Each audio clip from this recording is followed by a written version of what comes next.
Welcome, welcome, welcome. This is your brother asarimhotep with the Madhu Institute for the Advancement of Science and Culture.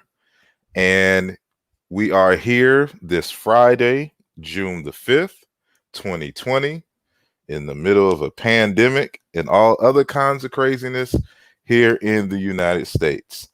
And we appreciate everyone who is listening live, and of course, those who are going to catch the archives. We have a very, very, very special guest with us tonight, Dr. Kimani Nehusi, and we'll introduce him in a little bit, but just want to, as always, give a shout out to those who have made themselves known in the chat room already. So peace to Robert Rand, peace to Brother Chavez, Sister Pamela, Brother Don, Jagad Davis, Nasbian HS, Vyasa Nicole Gilla, and on Facebook, Drexel Dawson, and a number of those I can't see from this distance. I need to pull this a little closer. Peace to everyone who is catching us live. Y'all could be doing anything else, but you choose to be with us tonight. So I am very grateful. And let me just turn this down. Okay, so there's no interference there. Peace to Rashu.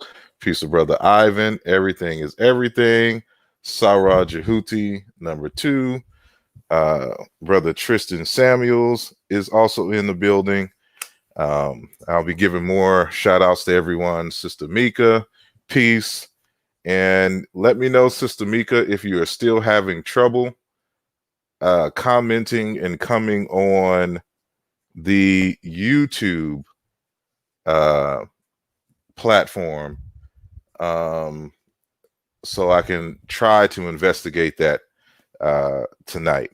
So Hotep, everyone. Thanks to Sister Jolanda for joining us. Al Kebil and Mine, all the way out in Cali. Thank you. And without further ado, I am going to introduce our special guest. But beforehand, I'll just read a brief bio. For those who don't know, Dr. Nehusi, he is an African historian who was born in Guyana. He is an athlete as well as an academic who lectured at the University of Guyana, the University of London, and the University of East London. He currently lectures at Temple University in Philadelphia. He is known for his work on linguistics and ancient Egyptian Kemetic linguistics, dispersals, and has a study remit in African and Caribbean history and society, Nile Valley societies, research methodologies, education and socialization, African and Caribbean languages. So a few texts of his is from Medu-Neter to Ebonics, ethnic minority validity of the term paper, Language in the Constitution of African Unity, Past, Present, and Policy in Mamo Muchi, if I'm pronouncing that correctly. The Making of Africa Nation, Africanism and the African Renaissance, Adonis AB Publishings, Who is an African, African Renaissance, Volume 1, and Libation, an African Ritual of Heritage in the Circle of Life. And he has two other books that have been more recently released, and hopefully we will get to those today. So I want to welcome to the program Dr. Kimani Nehusi. I need like some cheers for when you come on, some applause sound effects. So somebody give me an applause sound effect so I can play it when I introduce the guest. But how are you doing this evening, sir? I'm pretty okay, brother Asar, and thank you very much for having me on the program.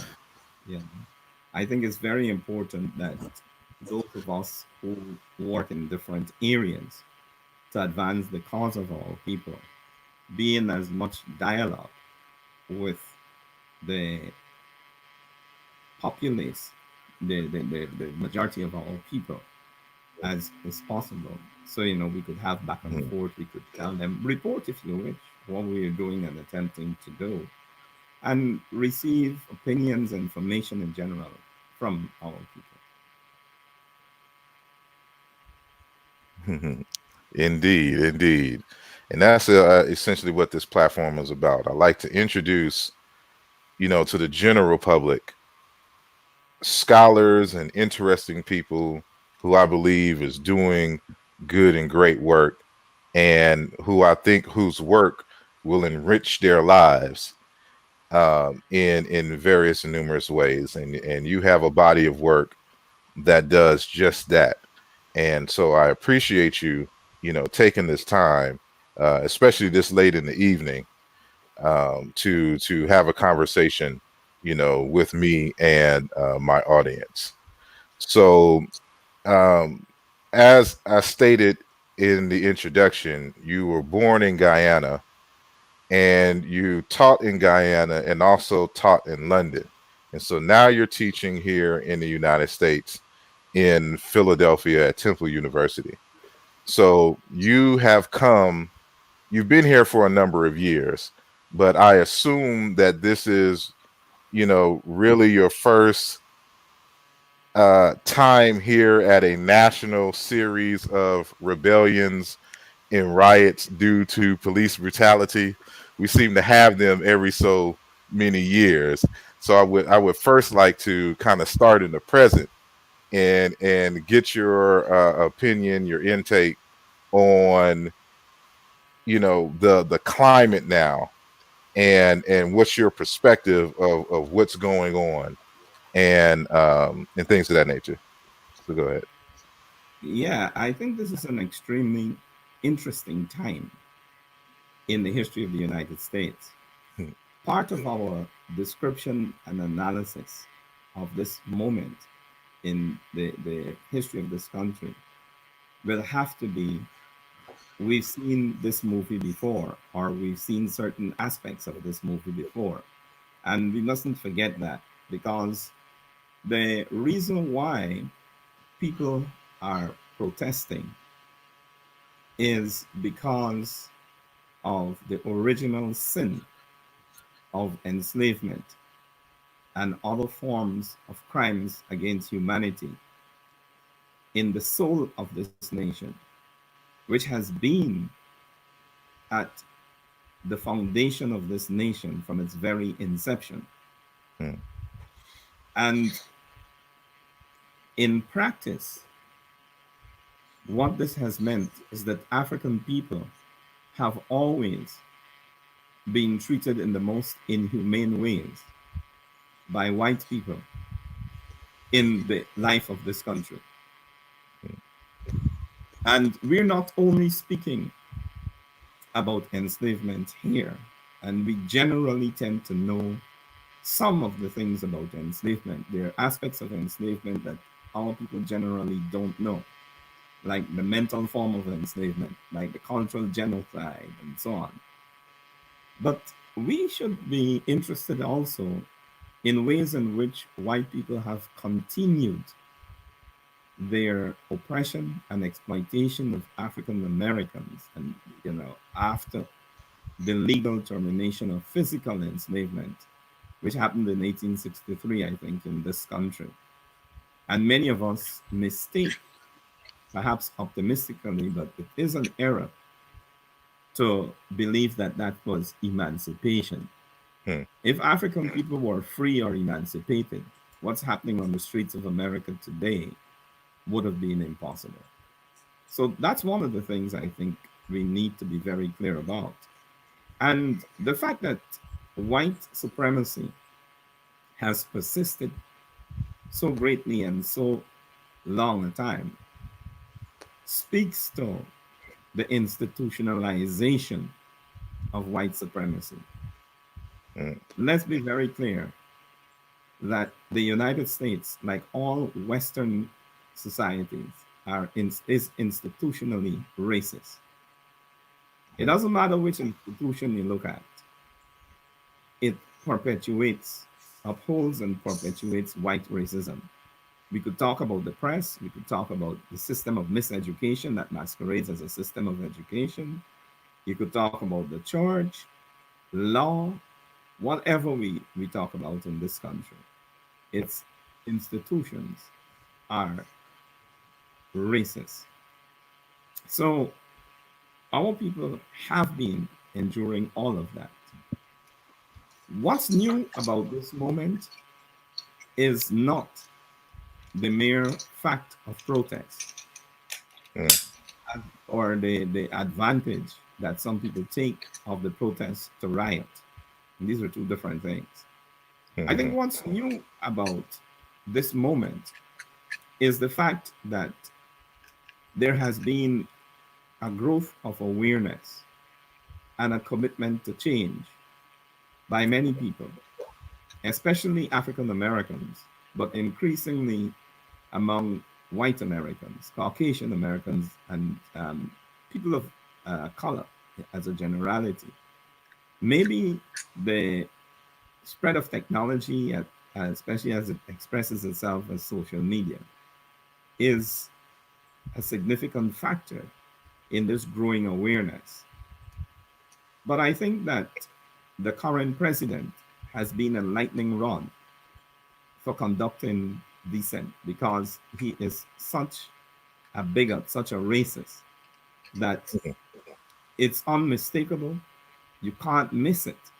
And some of his uh, actions have really been so provocative that many people are increasingly outraged. And for me, these are some of the factors in the moment. Um, I did say that increasingly white people are involved in it. And I think that that's a distinctive um, new element. Not merely white people, but young people of all colors, including white people. Um, it's a joy to see young African Americans saying, we're not going to put up with this anymore. And generally coming from a position of knowledge. They may not have all the knowledge that some of us may want them to have, but they're generally pretty well informed about what they're protesting against. And I see that as a new element in the situation also. Well, given the nature of the climate, uh, we have those who would argue, well, we've been through this many times before, but we don't necessarily see any significant change. So, what should or what do you recommend that African people in the United States do moving forward? Given, it's just like you just said, they may not have all the information that an academic would have. But as an academic and someone who studies history, we know that this isn't a recent phenomena in history coming from cultures that originate on the continent of Europe. That this type of behavior and perspective spans, over 2,000, 3,000 years, that we can actually demonstrate via history. So how do we move forward and make change in an arena with a group of people who this is just their culture? How do we make gains and get them to see when really this has been the culture, and culture is kind of hard to die, in very significant ways. Well, and part of it is the absence of political will among too many white people, but we could get to that later on. Let me answer your question more directly. Um, there is no one answer to such a protracted problem. We've got to agitate for several things simultaneously. One of those things, well, all of them come under the umbrella of reparations. And African people must not be afraid to agitate openly for reparations. That's one of the, I would say. Secondly,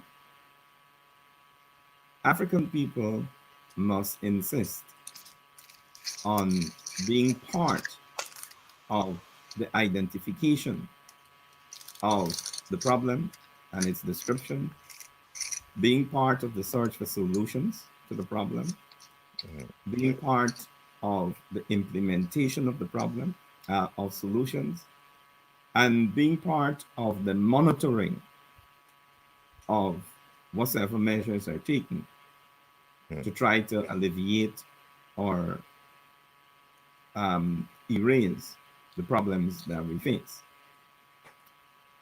We must be very clear in stating our goals and the mechanisms through which we attempt to take ourselves forward at this moment must involve our genuine representatives.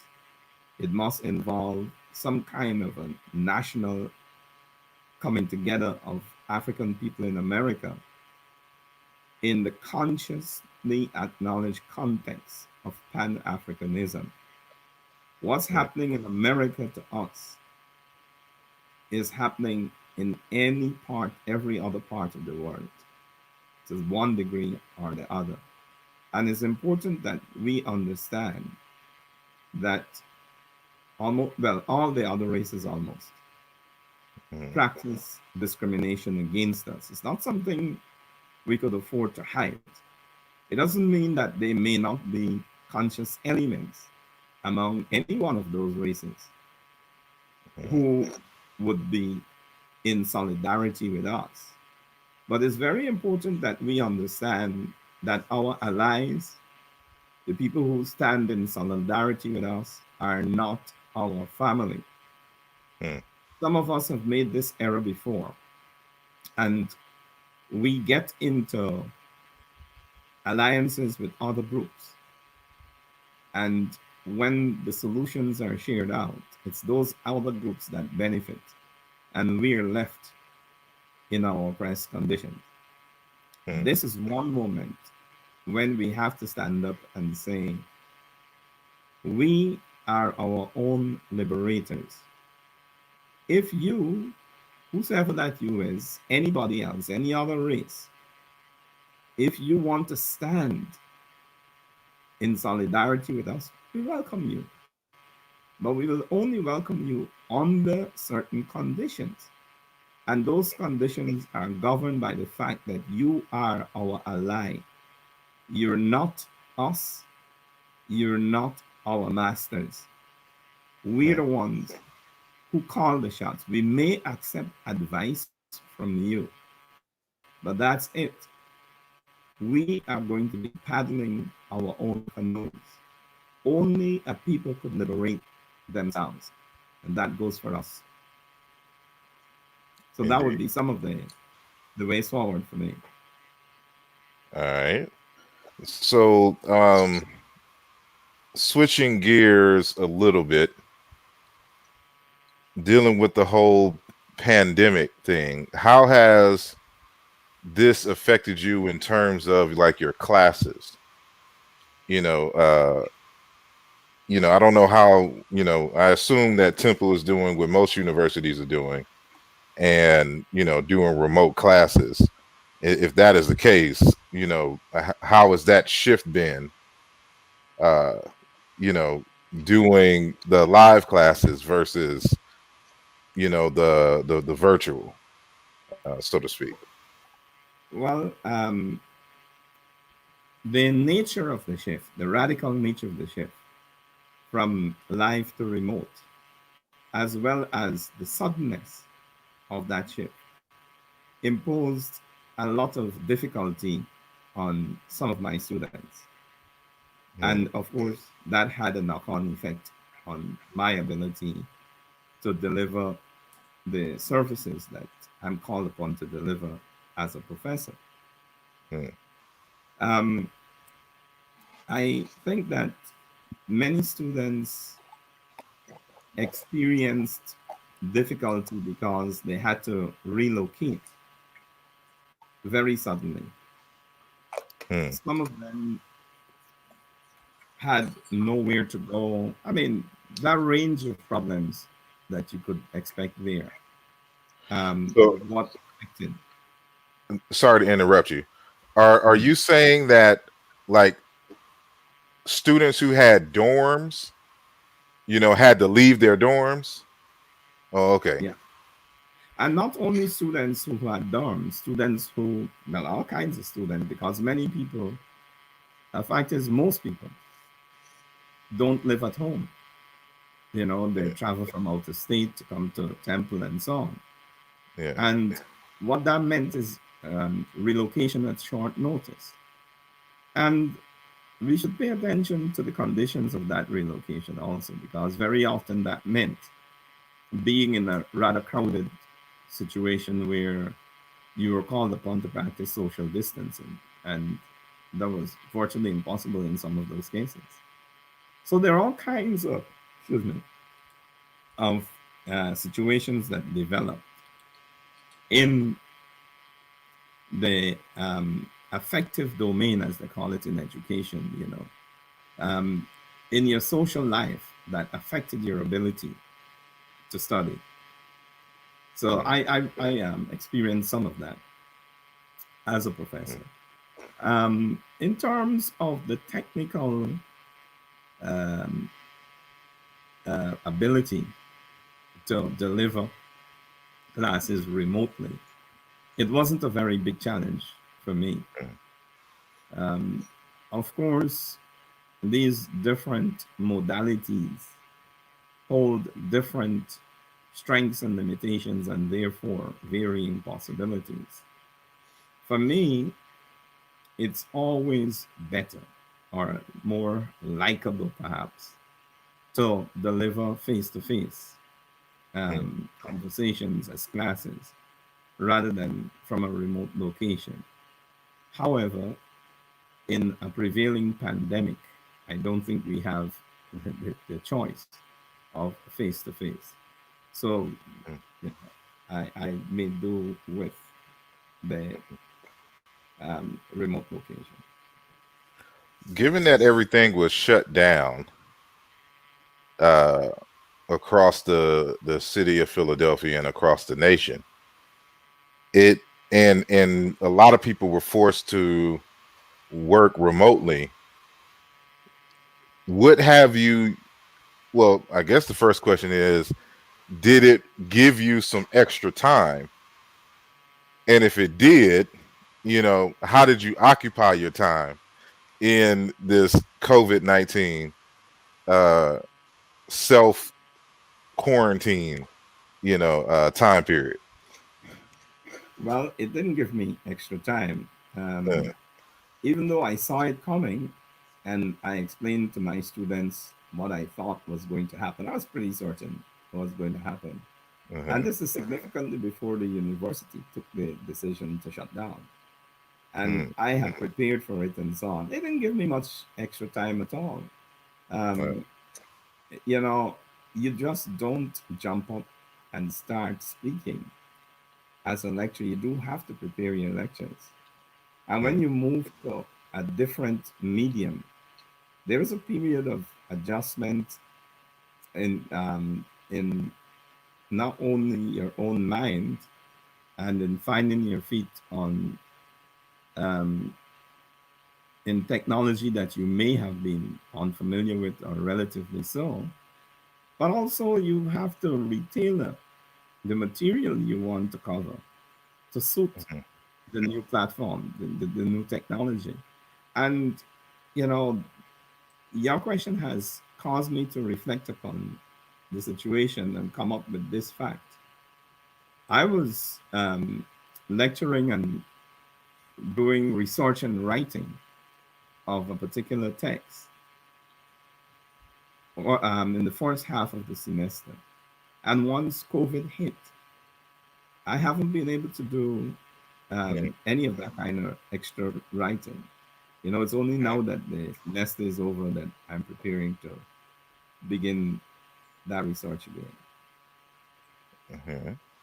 Well, speaking of your research, I named a couple of articles and text, and I'll start with the text libations, and we'll work our way. If I'm correct, there's two other books, at least two other books after that, after libations that were published. Correct?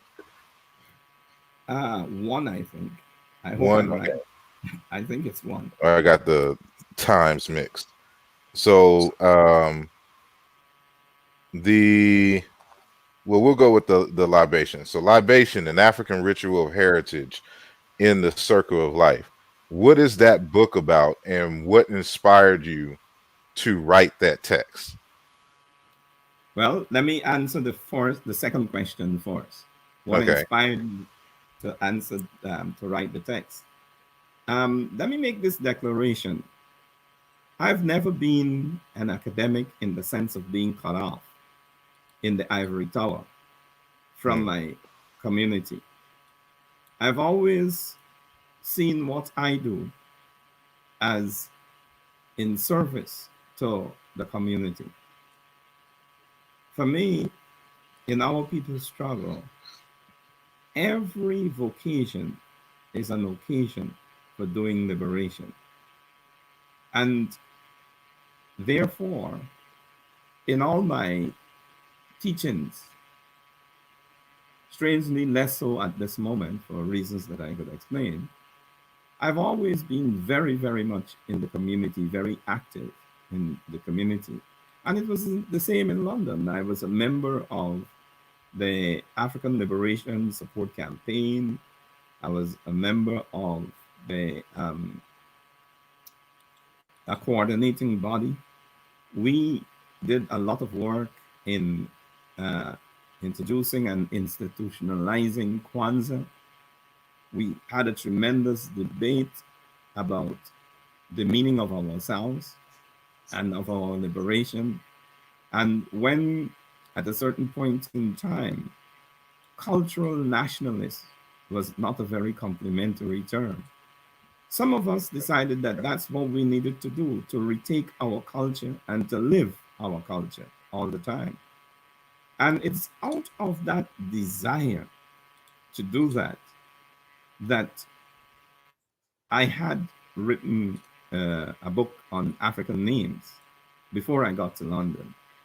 And in London, we started to do things like naming ceremonies, libation, Kwanzaa, and other rituals and ceremonies of our people. And because there was a general ignorance about libation, I decided that we needed a text, an authoritative text on libation. And that's how I came to write the book on libation. It was in aid of what we were doing on the ground in London and elsewhere. All righty. And for those who don't know, this is the cover of the book, Libations by our guest, Libation by our guest, an African ritual of heritage in the circle of life. This came out in 2015, correct? Hello?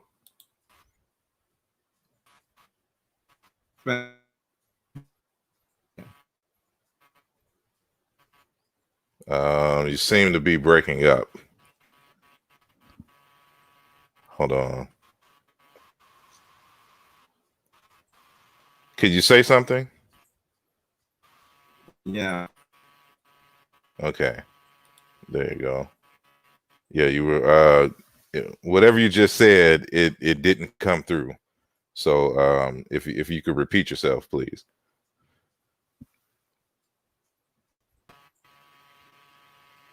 Right. Seems as though we're back. I'm sorry? No, I'm saying it seems as though we're back. Oh, I guess you didn't hear anything I said then. I was just saying that your audio went out. And so whatever you were saying, it didn't come through. So if you could please repeat yourself if you were speaking. Okay, I don't know up to where you heard, but I was saying that the book Libation came out in 2016, I think. Oh, 2016. All righty. And so, the libations is a very important ritual in many African societies. And, we kind of take for granted, those of us who have, reoriented ourselves, in the diaspora to certain African ways of knowing and being. But, for those who don't really have a grasp of why we do it and what it is, what can you tell us in summary in terms of the purpose, of libations, in African religious and spiritual traditions? Well, libation is a cornerstone of our ritual existence and therefore of our existence. Libation is the way in which we propitiate our divinities, our ancestors, our leaders, those who are unborn, as well as the environment. Libation is the way also in which we focus upon the matter that has brought the group together. But if you're doing libation on your own, let's say at the beginning of your day, libation is also an occasion for reflecting on what you hope to achieve during that day and how you hope to achieve it. So libation is a very, very, very powerful ritual that unites the person or persons participating with divinity, with past, present, and future, with the environment, and invites focus upon what you wish to achieve. In a nutshell, that's libation. And for African people in particular, it's important for us to understand that although libation is an ancient ritual, it's not antique. It's still very, very functional. And if we should delve a bit deeper into our history or another aspect of our history, we're going to understand that libation is at the foundation, like so many other things that our ancestors invented, is at the foundation of the Christian and Muslim and prayers and other religions. Because when you look at the libation statement, that's where prayers come from. There are many, many other connections. But here's one thing I would be anxious for us to understand. Look around the African world today, and you're going to see that there's the practice of libation wherever we are. There are variations, but all African people practice libation. Now, what does that mean? Excuse me. The number of African groups that practice libation are many. This means that African people come from the same source. It is not logically possible for that many groups of people to invent the same ritual so many times independently of each other. So lightning striking, 1,500 communities at the Almost. same time, Yeah, yeah, yeah. So this, to my mind, is powerful evidence to the fact of our common origin. And while we've got to be very clear that there is variation and on occasion even difference among us, it's really silly that we spend a lot of time emphasizing variations as difference and not seeing how we should be, we must be one people with one aim and one destiny. Now, on your libations cover, you have an ancient Egyptian statuette. Not familiar. All my books are in Philly at the moment because I'm in Texas, so I can't open and see exactly who that is. But besides that point, we have a lot of people in the layperson's community who feel some kind of way that a lot of our scholars draw on and research heavily in ancient Nile Valley studies. And the question is, why do we study Egypt so heavily? And what is the connection between the Nile Valley and the rest of Black Africa, as Diop would say? That's a very necessary question, and we have to keep answering it. The person on the text, the cover of the text is Hatshepsut. And Hatshepsut is in a typical pose doing a two-handed libation that you would see many pharaohs, Peras, in that pose. So that was typical. Why do our scholars, or many of us, begin in the Nile Valley? Well, one of the challenges we face as an African people is the recovery of our full history.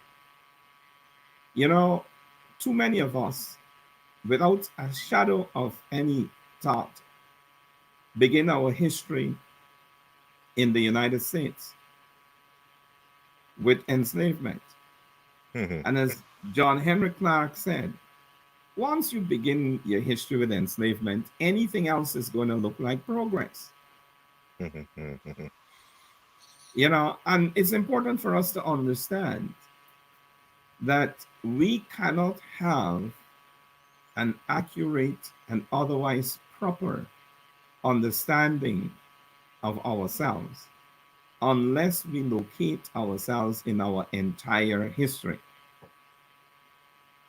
When we understand that African people were the first human beings, the inventors of humanity and of society, we gave to humanity its humanity. In a flash, we're going to see that what the police often do to us in this country and others is a desecration not only of our humanity, but of all humanity. Hmm.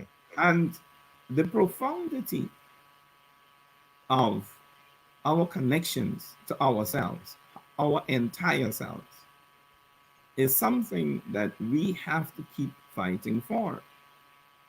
Too many of our people are comfortable to the point of blindness when Europeans start history with Greece.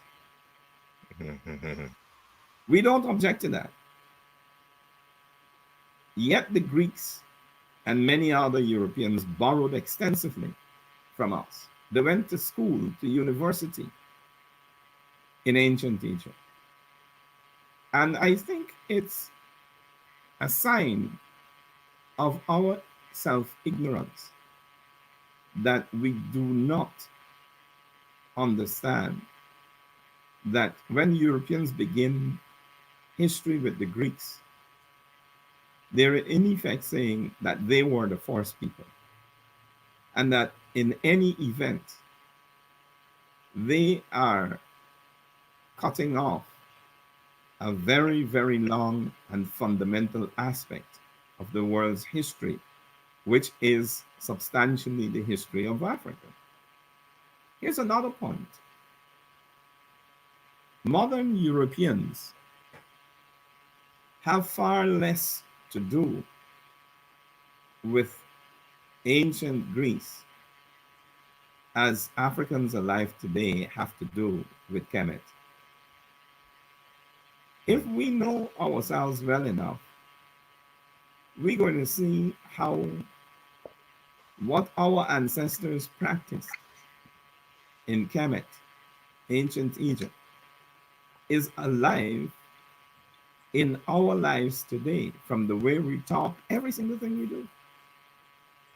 You know, so Kemet is of the greatest importance in understanding ourselves. Put it this way, in having a complete and the most powerful understanding of ourselves. And if we as scholars do not incorporate Kemet into the explanation and therefore the understanding of ourselves, our scholarship will be greatly deficient, and we may well be contributing to our own oppression by the amputation of a significant portion of our social history. Indeed. Like you had mentioned earlier, or you had asked the question, as regards libations, how is it that all of these communities across Africa have the same ritual? Because of course, ritual doesn't come out of the sky, you know, um, and it would be very statistically improbable that you would have hundreds of thousands of different groups all doing the same ritual. The implication would be that this is a tradition that was passed down from a mother, nation or whatnot. And what a lot of people fail to realize is that for those of us who study ancient Kemet, one is because of the abundance of the records that they left. And this provides an anchor in time and space when demonstrating that common unity amongst African people. Because if you still have folks in West Africa and Central Africa and Southern Africa performing the same rites, calling on the same deities, um, using the same words and languages to refer to phenomena in time and space, the only conclusion you can come to, well, there's several conclusions that you can come to. One is that they all come from the same common heritage and over time have spread out, to different corners of Africa, retaining many of these traditions.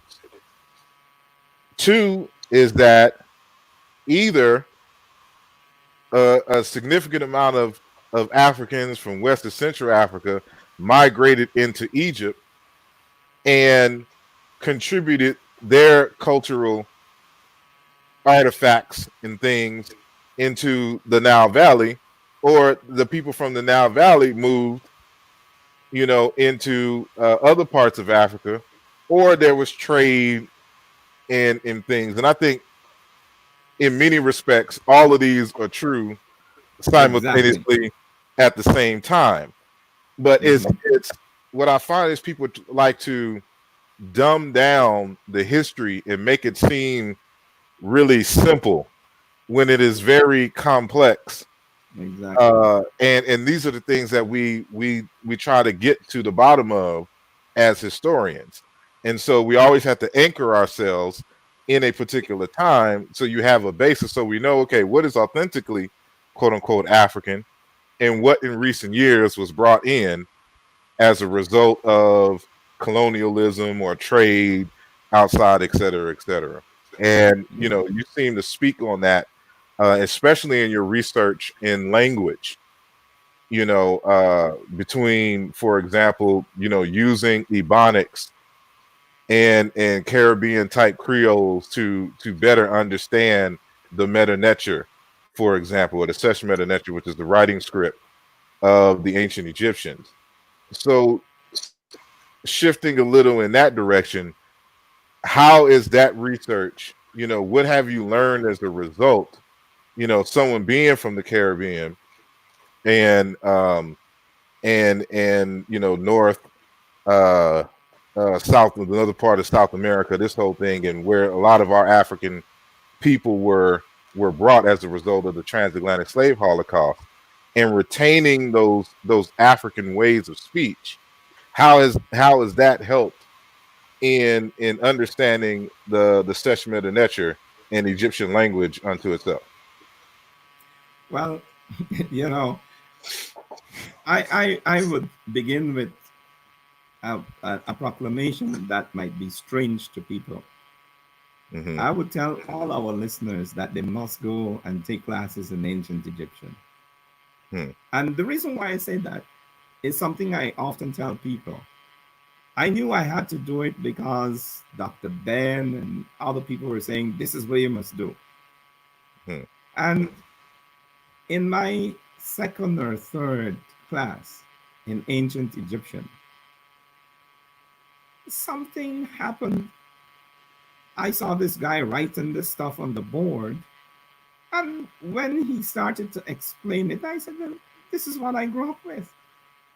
You Hmm. know, I mean, okay, you got to learn the signs and what they mean and that kind of thing. But any one of us with a degree of self consciousness would recognize ancient Egyptian to be the language that we speak today as Creole, Ebonics, or any other African language. Now, what do I mean when I say that? Is that not that the words are identical to the extent that you're going to recognize all of those words, but the grammar of the language Hmm. and the cosmology that that grammar articulates is ours. It's what we live when we're uninterrupted by the impositions of other people. And that's what I experienced. And my colleagues in the class subsequently, um, they I'm searching for a word. They told me that, look, we really like it when you're in this class because this is indeed an African language, as you've been saying. And Hmm. when you are here and you explain things, we learn a lot. And it alerted me to the fact, or helped to alert me to the fact that, language is a culture. Hmm. Language is inescapably an expression of culture. And the moment you start doing ancient Egyptian or any other language, and you're familiar with the culture that that language represents, you're home and dry. It Hmm. doesn't mean that you're not going to make errors, but you're going to understand so much once you begin to understand the language in the culture that it articulates. me give you an example. I was thinking something today. In ancient Egyptian, the word to hear is almost the same word as to obey and so on. Let's jump clean to the Caribbean. And African people in America. Somebody will tell you something, and you often say, I did not hear you. Hold a minute. How do you know that I said something if you didn't hear me? You see what I mean? Yeah. What we're actually saying is something like, I did not understand what you said. But we're conflating to hear and to understand. In culture, our original languages in African languages, the word to hear is usually to understand, to obey. And this goes back to the power of the word. So when somebody receives a word, the person hears what is said, the person understands what is said, the person obeys what is said, because this is the power of the word in Africa and in our tradition. So if we went to most African languages, I'm going to bet that the word to hear and the word to, or words to understand, to obey, and so on, are either the same or very closely related, not only in the semantic field, but also in terms of the structure and so on. And Indeed. this is not an isolated case, right? But sorry, you wanted to. No, I was just agreeing, just saying, I agree. Well, go ahead. Yeah, and there's so many other aspects of language that the moment we begin to understand them, we see that Ebonics is a fully developed language that is beautiful in its own right. Let me give you an example. In almost all African languages, to emphasize, you repeat either a full word or a part of a word. Anytime you see or you hear a syllable or a word repeating itself, that's our way of saying very, So we do it all the time, and we don't always recognize what we're doing. And I think it's the duty of our scholars to show how these aspects of our language are related, each one of them, to similar aspects or the same aspect in African languages, going all the way back to Kemet, to the Middle Nature. And that, these are ways of understanding ourselves as being far bigger and deeper than many of us have come to believe. So what's an example? Well, in where I'm come from in Guyanese Creole, if you want to say something about a man, you might say, the man tall, tall, tall. In other words, that man is very tall. In Santongo, that is dominant in Suriname, they'll say a man langa langa.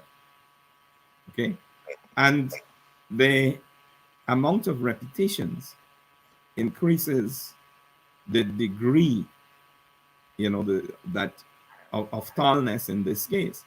So if I said the man tall, tall, I'm saying something. But if I said the man tall, tall, tall, that's another degree. Okay, And you go throughout Africa. Same thing, potter potter, very soft in languages in the Caribbean as well as on the West African littoral, you know. So we have these ways of speaking. They're patterns in our language or our languages that come out from a common linguistic tradition. Like some people call them African universal linguistic behaviors. Anywhere in the African world you go, you generally find these rules of language in practice. It reminds me of, this is why the systematic linguistic studies of African languages in terms of establishing relationships are very important. And so Definitely. if we look at the work, for example, of Jean-Claude Mboli, which came out in 2010 in French on the origin of African languages, in that text, he talks about, he's doing the comparative method to see if Theophilo Benga's Negro Egyptian from his 1993 work is a valid concept. And in the midst of studying these African languages, he notices that there's another layer of criteria or a criterion that must be met when discussing the relationship between African languages, and is what he calls a semantics. And this is essentially the way that a population or speech community psychologically maps words to ideas. And that although words and languages change over time, the underlying psychology and the way that a people maps the words and the way that they see the world, their worldview, is very hard to change. It's something that is hard to borrow. And so, for example, in comparison to Semitic languages and the African languages, or more specifically, Negro Egyptian languages, the same word for sun is the same word for day. Whereas if you go into Indo-European or you go into Semitic, they're two totally different words. And because when you're speaking in the African languages, you're saying today really means this sun. You're referring directly to the sun. And so there's another semantics in terms of the foot in place. And this goes into like even the hieroglyphs, that the very glyph for the foot is also, the beginnings of the word for place. And also when we're talking about boo, for the abstract prefix, in the language, which you can find in many other different places, and even this notion, there's a semantics that I discovered, and that is to defeat somebody is also to eat them, like to eat. So like even when I used to run track in high school, and we would, we would gain up on somebody who happened to be in the lead, and then we passed them. And so to say that we passed them or we defeated them, we say we ate them up on the track field. And you still find this correlation, this semantics in these African languages. And of course, you find it in ancient Egyptian and other kinds of ways.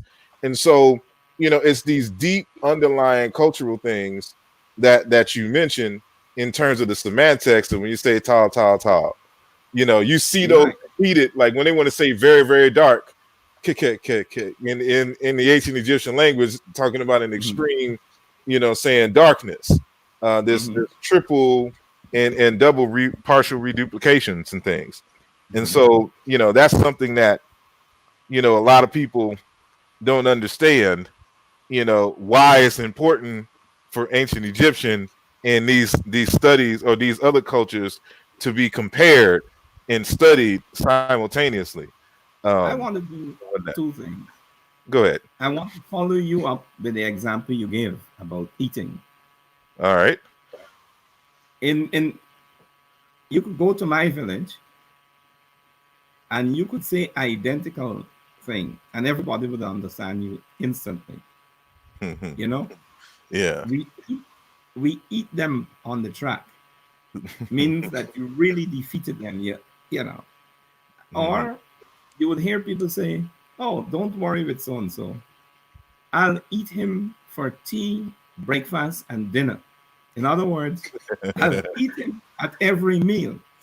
And, you know, the reason why there are those powerful similarities and continuities is because our people look at the world from the same cosmic perspective. Our stance Mhm. is the same, and our languages grew out of this common cosmology. So if we locate ourselves properly, it becomes easier for us to understand any language that we're studying once that language is in our tradition. It goes back to what I said before about language and culture. Mhm. So, to talk about how many suns is indeed to talk about how many days, because that's how we reckon days. In a land where the difference between day and night is so marked because of the tropical conditions, Mhm. day would be equal to sunlight. So Mhm. we measure that, our days, by sunlight, although we would know that the day is equal to not only the period of sunlight, but also to an almost equal period of darkness that follows it, which is followed then again by a new period of sunlight, a new day. But we would use sun, Mhm. meaning sunlight, to represent 24 hours a day. And you see some of that coming out in places where the rainy seasons were kind of stable. And people would say things like, it was after the big rains. You know, they wouldn't tell you it was in on the 25th of August, so. They say it Mhm. was after the big rains, you Yeah. know. So we measured time by natural phenomena. And Yeah. that's what we still do. We give that to other human beings, you know. So when we talk about Monday, Tuesday, Wednesday, and so on, these are all European terms that basically says this is the day that belongs to this divinity. That's what they got from us, you know. Mhm. And when it's on Montag or Sonntag or, Dag or so on, all those are in, German and Dutch and Scandinavian and so on, but it's basically the same word, you know. Well, I'm gonna switch gears a little bit. So now I'm gonna bring up this book of yours, A Ah, People's mhm. Political History of Guyana, 1838 to 1964. Can you tell us about this text?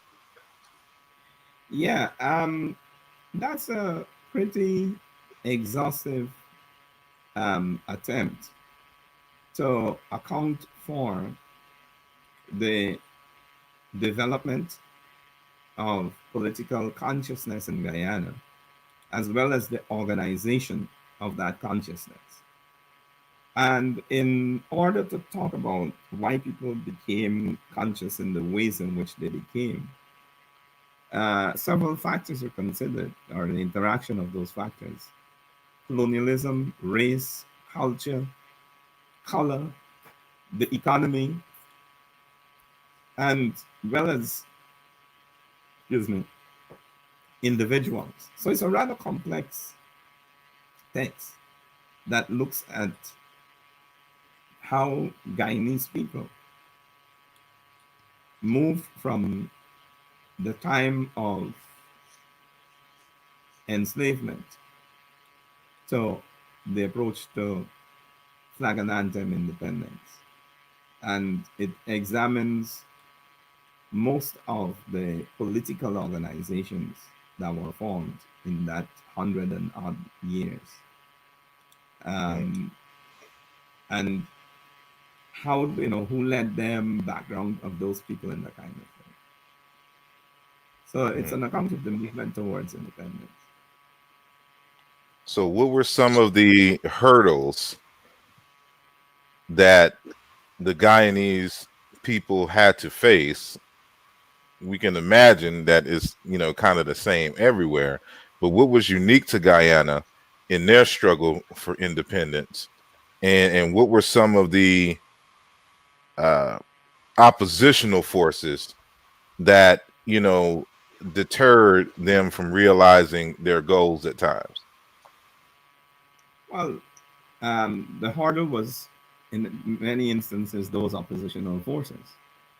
So that British colonialism, European colonialism in general, American empire, all these are oppositional forces that were encountered. But I believe that the most vicious, the most difficult forces have still not been conquered in the country. And especially for African Guyanese, it's mental enslavement. The text doesn't really emphasize this very greatly because it wasn't a big part of the explanation, although it's a significant part. But what happened to African people throughout the Americas? Europeans kidnapped us in Africa, subjected us to cultural genocide, and attempted to make us from Africans into the N-word. And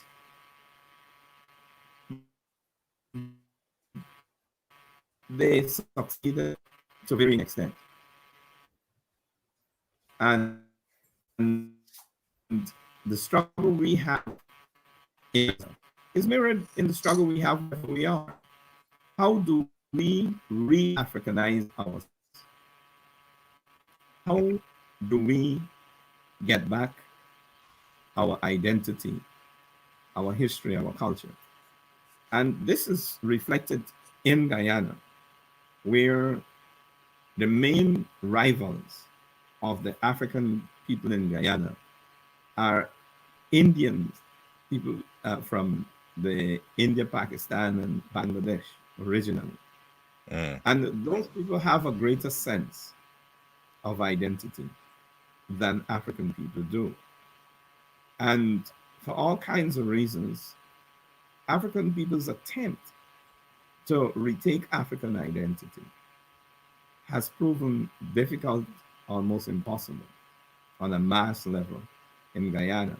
And I would say that for us, that's the most important hurdle still to be crossed, because this expresses itself as a deficiency in our participation in the economy, ownership and participation in the economy. It expresses itself in a deficiency in the way in which we have attempted to use state power whenever we're the ones in control of state power. So, it expresses itself in a deficiency in the kind of education we want to develop for our own people. It expresses itself in the extent to which we are inhabited by the Eurocentric Christian tradition of mental enslavement. And in turn, we inhabit the Euro-Christian church. So all these are points of conflict. Things like how we consider ourselves, colorism, All these are issues that are rife in the lives of our people in Guyana today and have been there. On a larger level, the people in the country, not only African people, have substantially inherited the European idea of themselves. So what happens generally is that difference, excuse me, is stressed. And usually difference is conceptualized as, one moment, excuse me. People equate difference with discord. So any point of difference is a location of discordant behavior. So whether it's gender, race, class, color, all these are locations of disruptive behavior in the body politic, to one extent or the other.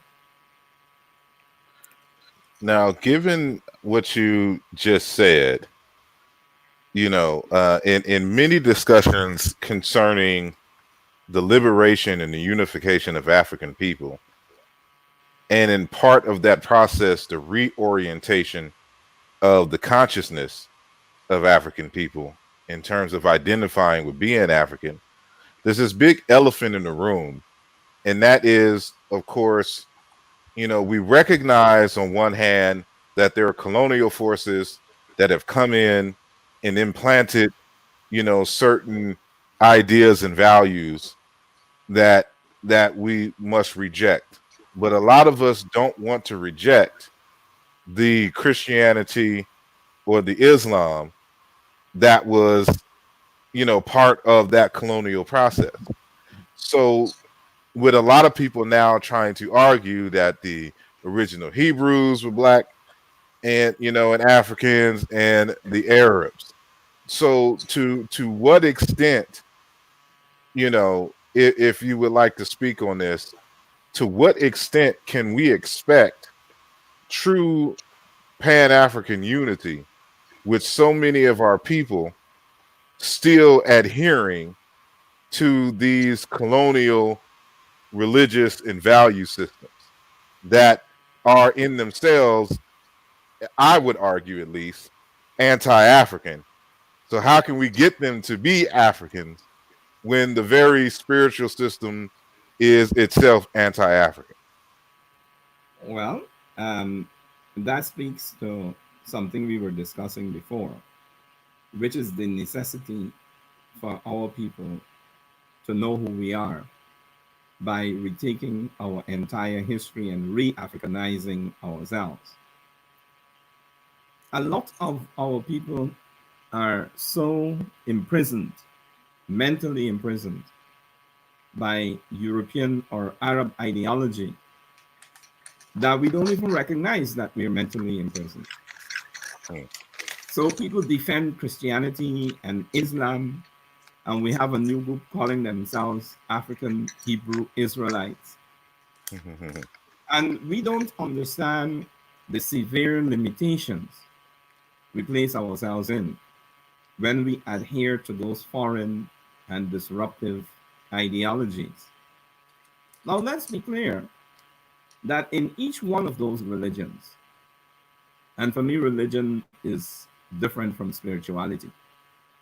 Whether you're talking about Christianity, Islam, African, Hebrew Israelites, Nation of Islam, in each one of those, there have been people who have uplifted our people. I have no quarrel with progress, but I have a quarrel with limitation on our progress. And none of those foreign ideologies will get us to the mountaintop. Some of them sometimes will take us somewhere there, but we cannot liberate ourselves through the practice of the religions of our oppressors. Mm. And I think it's time that in this country, African people begin to ask ourselves some very simple questions. Where did we get this Christianity from? Hmm. Who imposed it upon us? What were they doing to us at the point in time when they imposed it upon us? If somebody is busy raping you, whether you're male or female, your sisters, your brothers, your mother, your fathers, castrating you, chopping off your foot or a hand because you expressed a desire for freedom, ensure that they break up your family, and doing those and all other kinds of atrocities, crimes against humanity, and that person introduces Christianity to you, is it likely that Christianity was meant for your benefit? Hmm. I Exactly. mean, this is a logical question. And remember that this Christianity was introduced at a point in time when they were practicing cultural genocide on African people. Mm-hmm.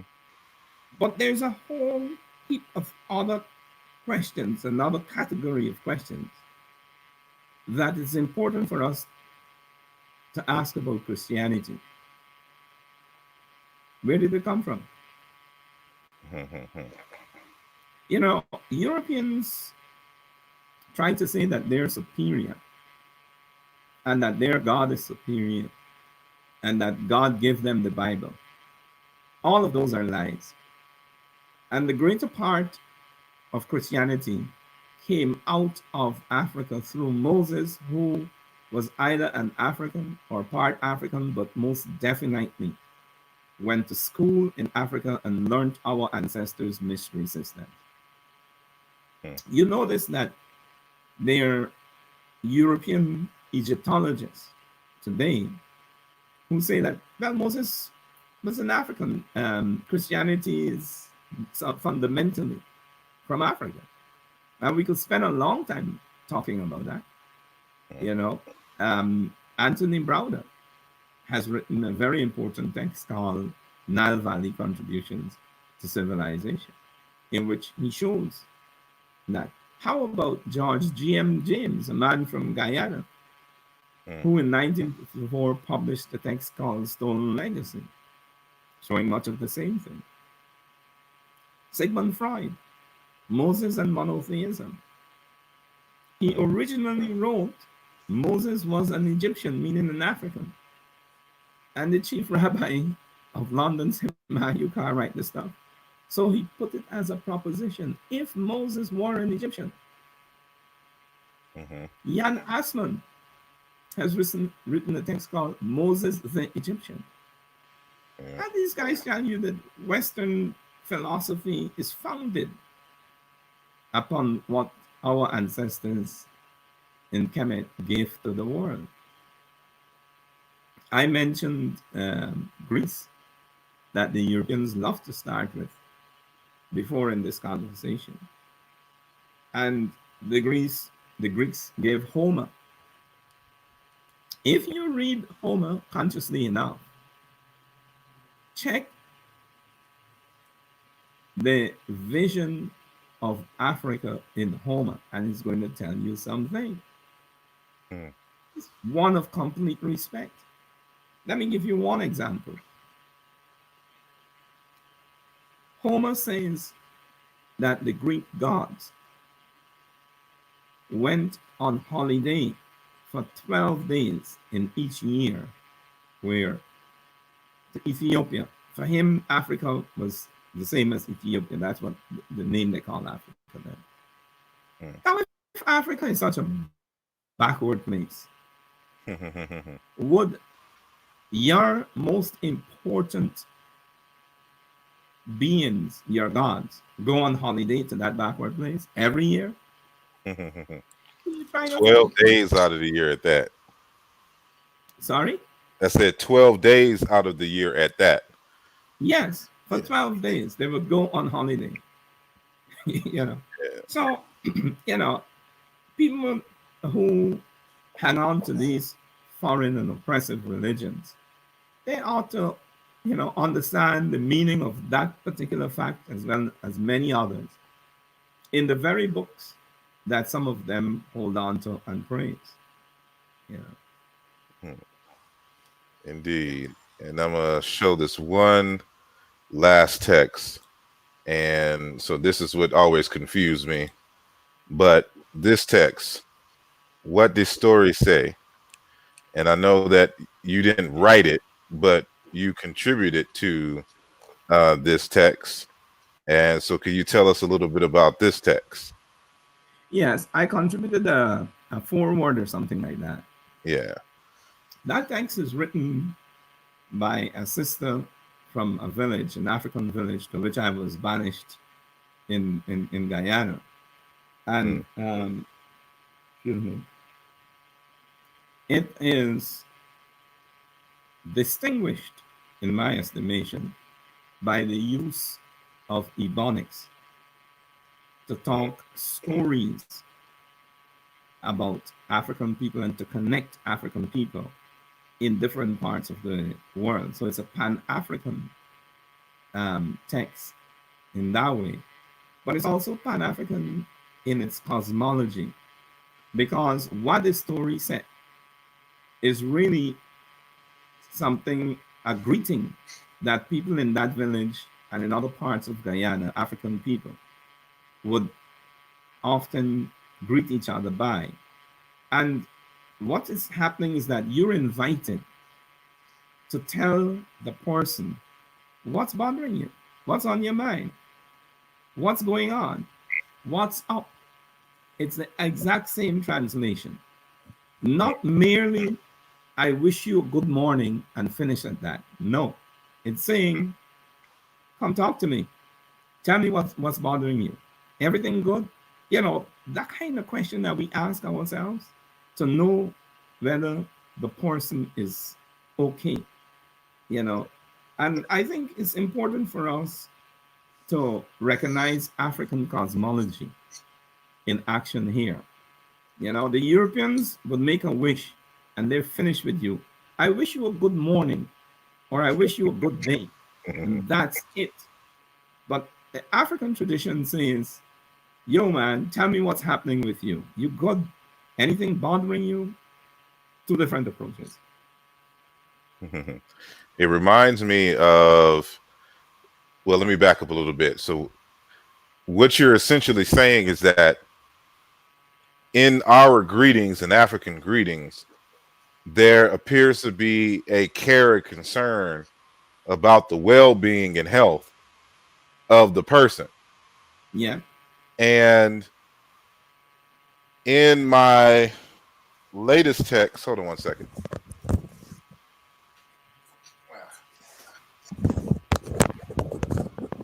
Let me come back. Aluja Volume 2. I have a chapter on Ma'at. I do an etymological examination of the word Ma'at. And what I discovered doing a linguistic analysis is that ultimately the word Ma'at derives from a verb meaning to share food, right? And it has to deal with, you know, again, this notion of the well-being of a person. And there are cognates for the word Ma'at. And I discovered that these cognates are used as a greeting. And I use at least 3 African, you know, nations: the Bakongo, the Amazulu, and the Kalenjin. And so in each one of these, the cognate for the word Ma'at is used as a greeting, you know, wishing you health, prosperity, and balance. And we kind of see this flushed out in 3 other words in the ancient Egyptian language when addressing the king. But it also reminds me of, even in China, that the greeting is really a question that they have. And the question, I don't know how to say it in Chinese, but in English, it simply means, have you eaten today? And, you know, it's just to think about that psychologically, that, you know, when we greet each other, my first care and concern is, have you eaten today?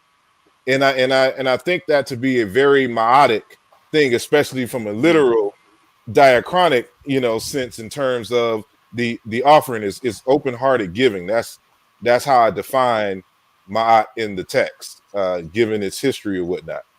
And so, as what's the author's name? Jordan Ngubani out of the South Africa wrote a text in 1979 called "The Conflict of Minds." Right. And in that text, he's talking about the difference between the Bantu and Zulu in particular worldview and how they see the world, and of course the European, and how it's these different cosmologies and worldviews that is at the center of the conflict. But he would always use this phrase.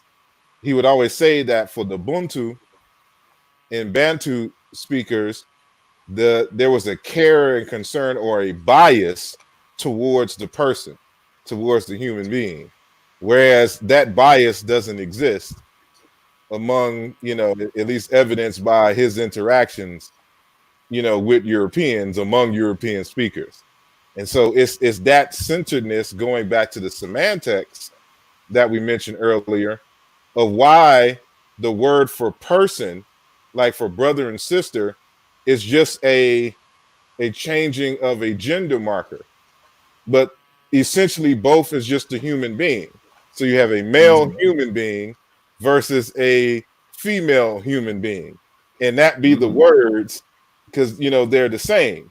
But you go into these other languages, like I mentioned in another text, in English, the word woman literally means wife of a man. And so their whole identity as a woman is in relation to like a servitude,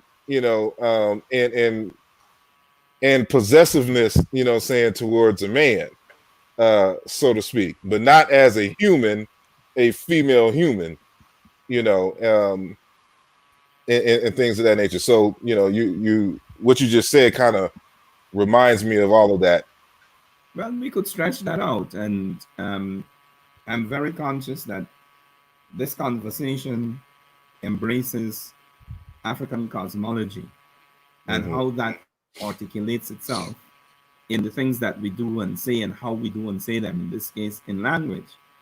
And Teofilo Benga talks about the psychological closeness that's expressed in African languages, which isn't present in European languages. And he was talking about the family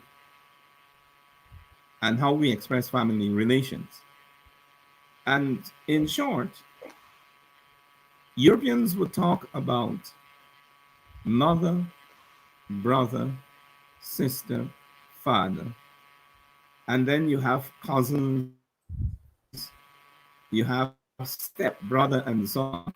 Those distances, psychological distances expressed by cousin and widower and so on, that doesn't occur in African languages.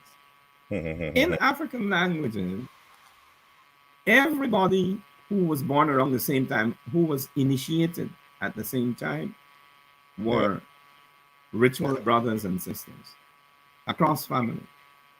If you were in the same family, all the children were siblings. It doesn't matter if you were the son or daughter of your father's brother or sister. Those distinctions didn't have meaning, And again, what we have here is the African focus on humanity expressing itself in the terminology that we use to articulate these different relationships. And it goes all over. But coming back to that book, what the story said, it's not only the Ebonics, the Pan-Africanism, the closeness, the psychological closeness, the concern with humanity, that's all there. One of the ways in which the book is distinctive is the way in which it bridges age and gender. Because one of the persons involved in that conversation is an elder, and he's in conversation with young people in different parts of the African world.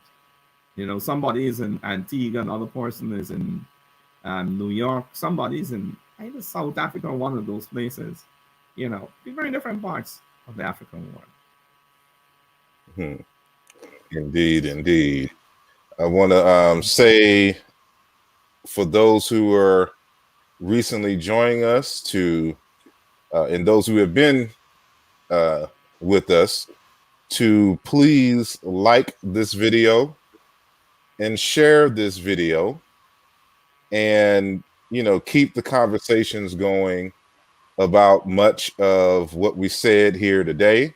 I want to give a general introduction of our guest to my audience, especially those who may not be familiar with his work. You may have seen him in the documentary film 500 Years, and some other things. You might catch some videos of him online. One of them is, you give a very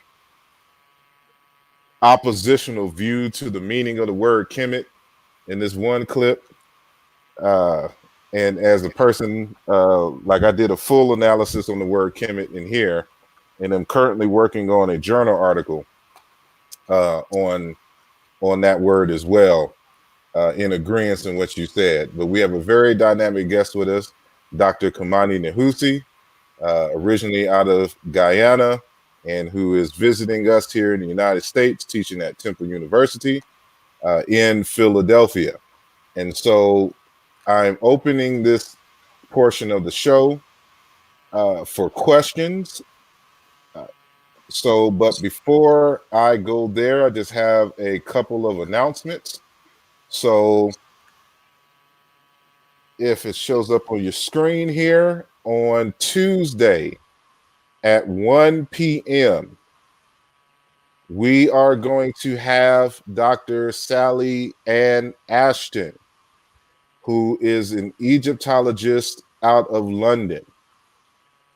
She has worked at several museums and as a curator, and she has now went into the field of psychology, and so she did some retraining into psychology. So she has a website. It's Kemet something. I forgot the title of it.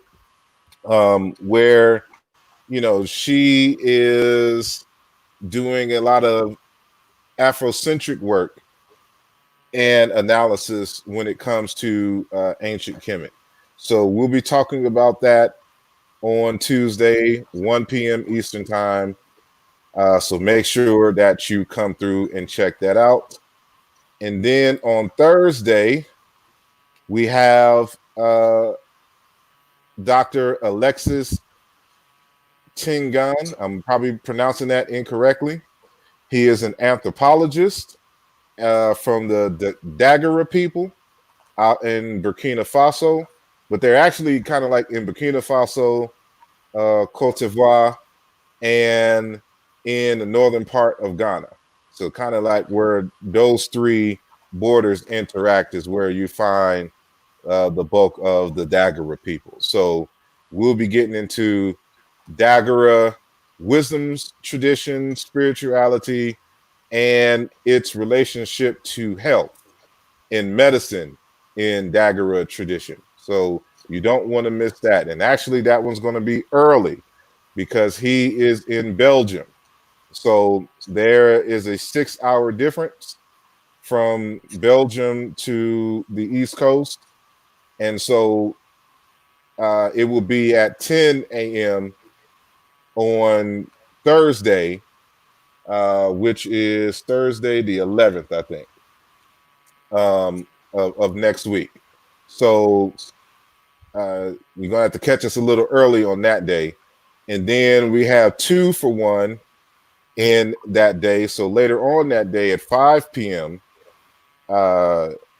Eastern time, we have Dr. Ifitayo Flannery, who's an Africologist and part of ABSI, who is now, she's also out of Temple, but currently teaches at San Francisco State University. So we'll be chopping it up with Dr. Flannery at 5 p.m. Eastern on that same day. So make sure that you go to the page, set the alarm, set the reminder, like, and please subscribe. And so, you know, my objective is to introduce you to as many of our shining African scholars and just overall interesting and dynamic peoples. So, you know, we have more interviews coming up. So make sure that y'all check that out. So now I'm gonna go back to the comments, and I know there's people trolling and they're arguing in the comment section as always. Let me see. Somebody makes a comment that there is a word cousin, paternal and maternal, in the horn. Yeah, you would have to give us the language for that. And, you know, again, Africa is not monolithic. So, you know, there's going to be variations in the way that people refer to each other. But from what I've seen, the dominant consensus is that it's really just kind of family roles, brother, sister, mother, father, you know, is the main reference to, you know, who we would call cousins, friends, you know, aunties and uncles and things of that nature. Yeah. Go ahead. Okay. All right. Well, one of the things to note there in language is the way in which European languages have begun to impact upon African languages. And very often, what you have is a concept that is lived by African people, but it is described by a European term. And there is dissonance between the terminology and the reality. And sometimes what I found is asking African people to consider these things lead them into the recognition that, yes, there is that dissonance. This word that we use doesn't really accurately represent what it ought to be describing because it's a term that we borrow from some European language. Mm-hmm. All right. Hold on one sec. Vyasa asked, have you been to the slave rebellion statue in Georgetown of his home country? He said that's his personal favorite monument of Kofi, the leader of the rebellion. Are you familiar with that? I think I'm familiar with what he is talking about, or what that person is talking about. But this was a rebellion of enslaved Africans. It wasn't a slave rebellion because those people were not slaves. They were enslaved Africans. And there's a very important difference that we must make. I'm playing up this a little bit, and I do apologize to our brother or sister who would have written that. And we normally take these terminologies for granted. But, you know, paying respect to our ancestors' respect for the word, I have to say that, you know, what I just said, that these people, Kofi and others, were enslaved Africans and they weren't slaves. And what is being pointed out there too is what is called the Kofi Monument in Guyana, or the 1763 monument. This is rebellion. In fact, it became a revolution of enslaved African people that broke out in February the 23rd in 1763. It was led by Kofi, Hatta, and some others.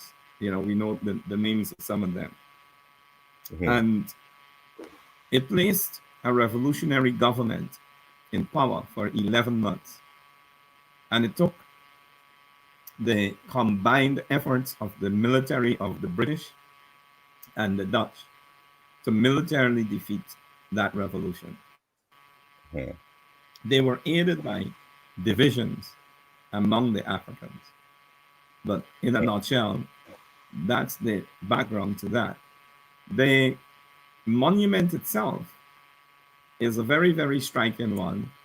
And it was done by a brother whose name is Philip Moore. Philip Moore is now an ancestor, but he had no formal training. He just felt moved to become an artist. He was instructed by the ancestors. You know, we used to talk quite a lot, and he would tell me that kind of stuff. And he's a person whose concept is displayed there. And it is indeed a very, very striking monument. So yes, I've been there over and over. I've got many photographs of it. I know the area very, very well. So thanks for that. Philitentist asks, which African traditional religions in the modern day does Dr. Nehusi believe shares the most striking resemblance to ancient Egypt's spiritual views? Well, I would rephrase that because I don't think that African people practice religion when we're doing our own traditions. We don't have a tradition in religion. We have a tradition in spirituality, which is far wider and deeper, more profound than religion. I think that because of variations in practice, due substantially, but not only, to the depredations of European ideologies, there are different degrees of authenticity in the variations of spiritual practices among our people. And it would be difficult or impossible to give an answer to that question, quite apart from the fact that I'm not very interested in that kind of distinction, because I know that this is not necessarily the intention of the questioner. But when we begin to say that this one more closely resembles ancient Egypt than this other one, it could lead into a kind of negation to the one that is thought not to be a close resemblance or a closer resemblance. I want to avoid that kind of thing. Among all the various practices, spiritual systems or subsystems that our people practice, they're very, very powerful similarities and reminders of Kemet, ancient Egypt. I was thinking recently about what's called, the word escapes me, but in voodoo, there is a way in which things are oriented, where you have to salute the divinities of the different cardinal points. You had the same thing practiced in Kemet, ancient Egypt. You go throughout the diaspora, and if you're about to begin something that's important, it might be the construction of a building or something like that. There are certain things you do, like a sacrifice of a chicken, and you do certain other things. Same thing. So we mentioned libation early on. Things like forest fruits and so on. They're all the same in whatsoever aspect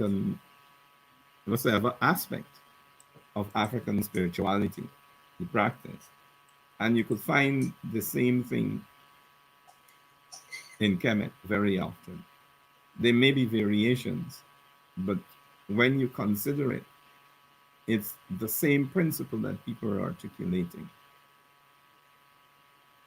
So that would be my kind of roundabout answer to that question. All right. I would also add that it's also a common mistake to assume that in ancient Egypt, at any point in time, was there a singular tradition along the stretch of the Nile instead of localized, traditions that have their similarities, but also their major differences. And so there was no official canon, so to speak. So, you may have a West Africa tradition that meshes well with one local, but not so much, in another area, along the Nile. And so, we got to keep that in mind.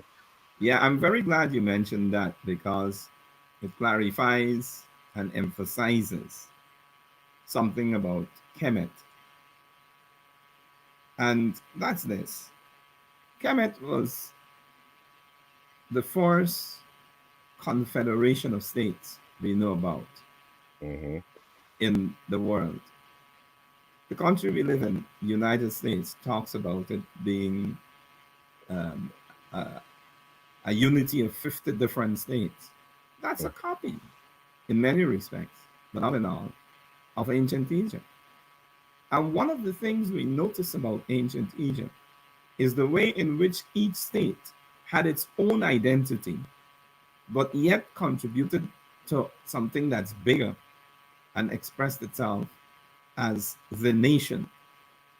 But in each one of those 40 odd states in Kemet, you had a local spiritual system, you had a local governance system, you had local language or variation of the language, you had local variations in everything, including the way in which people represented themselves, the totem, some Europeans call it.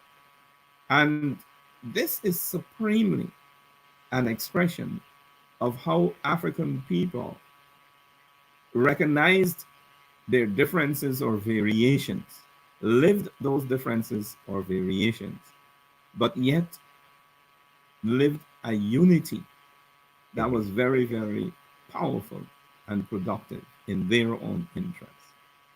And I couldn't allow what you said to pass without stressing that, yes, that's what our people live there. So thanks for that contribution, Brother Asa. No problem. Well, there are 3 more questions. And so for the sake of time, if we can kind of rapid answer them. So, and so I'm going to ask Tristan's question. Then there was somebody else. And then Aziz Fall. So Aziz's question will be the last one. So Tristan Samuels asks or says, thinking of something you said earlier in passing, why is there a difference in Indian consciousness of identity in comparison to African people in Guyana? That's straightforward. The Indian people in Guyana weren't subjected to cultural genocide. Their culture was preserved. Our culture was subjected to sustained genocide. So most of us have become Europeans through the use of Christianity.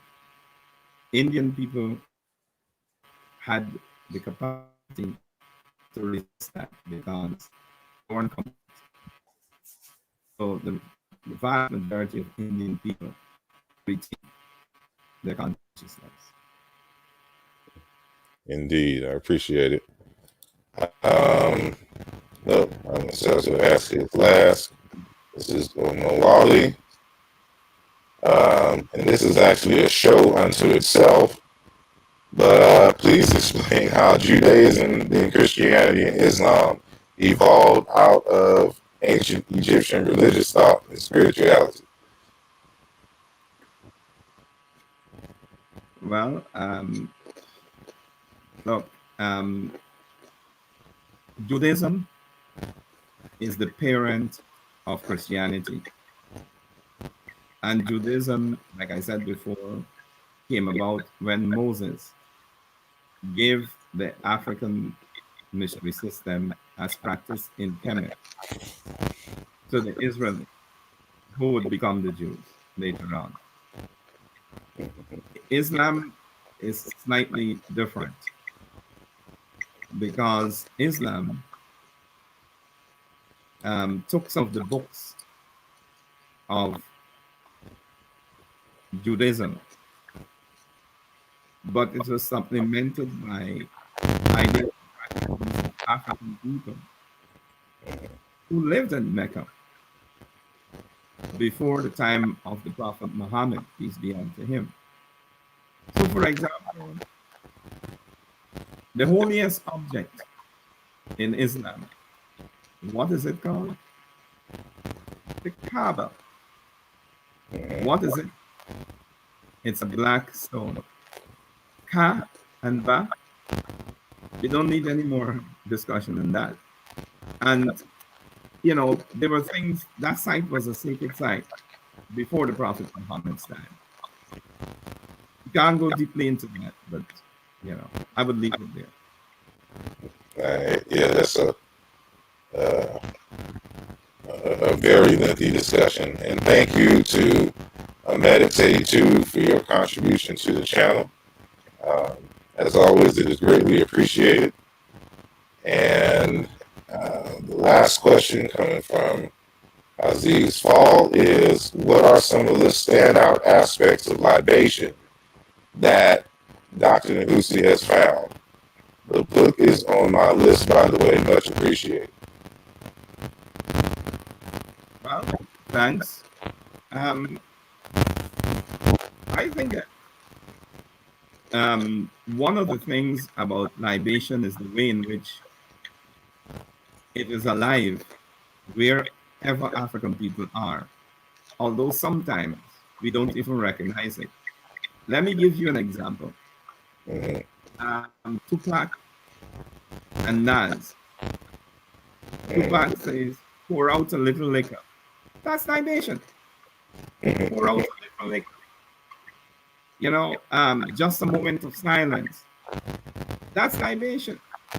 Because you don't pour libation in a physical or a psychological context that is hostile.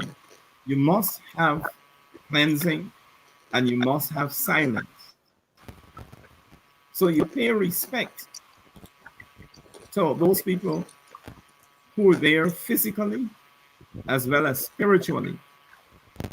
And in Tupac and Nas, they make it plain that they're pouring that liquor not only for those people who are present, but for some of their homies who are in jail.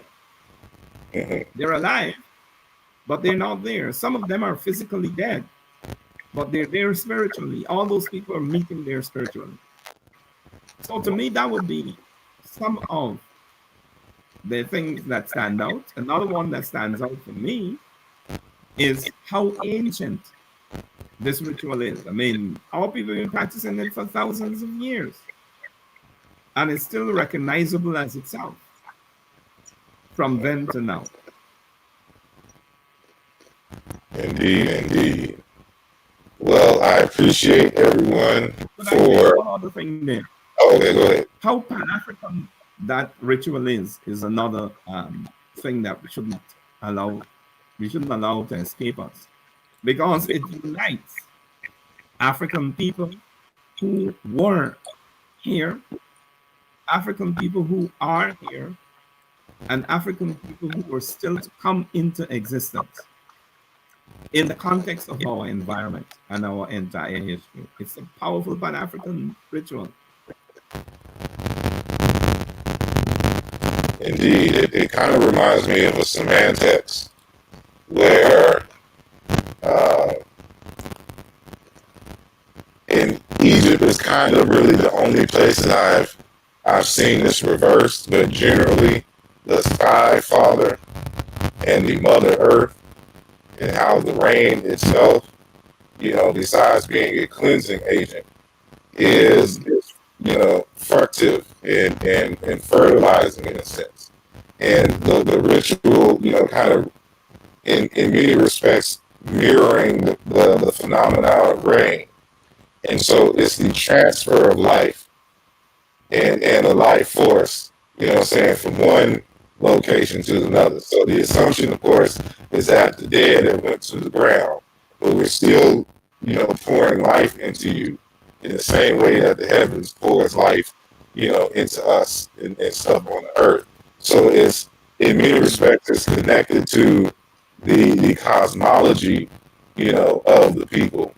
And even, again, at the semantics, even though certain aspects are gone in terms of the history and the cosmological connection, it's still part of the psyche.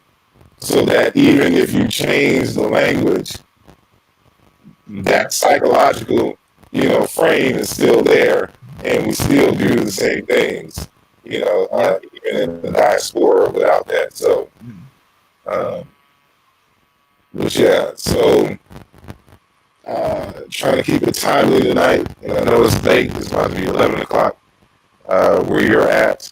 So, it has been a blessing to introduce you to my audience. And of course, a lot of them know you, or at least know of you already. And so it's just good to hear your voice and speaking. Oh, actually, I'm going to ask another question, because that's because someone asked, because I was just going to ask you if you had any, upcoming work, but someone asked a question along those lines. So the God King Darrell says, ask Dr. Nehusi, how is the work he is doing with the General History of Africa, volumes 9 through 11 going? Well, that work is something on society and social structure in Kemet, and the way in which all of that relates to living Africa. They accepted the first draft. I wanted to change something in it, and they said no. That was a couple of years ago. So I don't know what's the situation with the publication. So that's my answer to that. All right. So basically, it's on hold for the moment.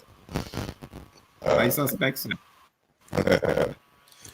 And thank you, Sister Jolanda, for your contribution. She says excellent. And she gave you a red, black, and green series of hearts and fire for the information that you have provided. So thank you, Sister they very much appreciate what you have given them today. And so I don't know if you are a social media type person to really be on, but if they wanted to, connect with you and keep up with any kind of publications and or discussions that you're having, how could they reach you in the social media sphere? It will have to be email and Facebook. All right. All right. So you can look up Kimani Nehusi on Facebook, and his page will come up. And I would, if you want to give out your email, you can. But if you don't, I say go to Facebook, contact him through the inbox. If he chooses to give you the email there, that could be done as well. But go ahead, I'm sorry. Yeah, as you know, I've been attempting for some while now to develop a how you say this, a website. So that's going to get there one of these days. I haven't gone much further. We must discuss that. All right. Well, thank you once again for joining us. It has been a pleasure as always. And, we pray for your continued safety, especially, I don't know how they're wilding out in Philly, given the times, but especially these coronavirus times, things of this nature, you're much needed and appreciated human being, first and foremost, and scholar. And so, thank you again for coming on. I'm going to have to bring you back in the future so that we can have a specific discussion and can kind of go in depth, on something maybe that you're working on. And, so we can give them that. So I'm going to do a general overview and kind of hit, a little bit of everywhere. But, maybe when you come back on in the future, we can talk about something a bit more narrow. So, peace and blessings to you. Thank everyone for listening live, and of course, all of you who are listening through the archival records. So again, if you are not a subscriber to this page, I encourage you to subscribe, like it, then unlike it, then like it again. Share amongst your peoples on Instagram, Facebook, Twitter. Keep the conversation going. And as always, here are my social media places you can find me. And so with that, I say good night to everyone. Peace.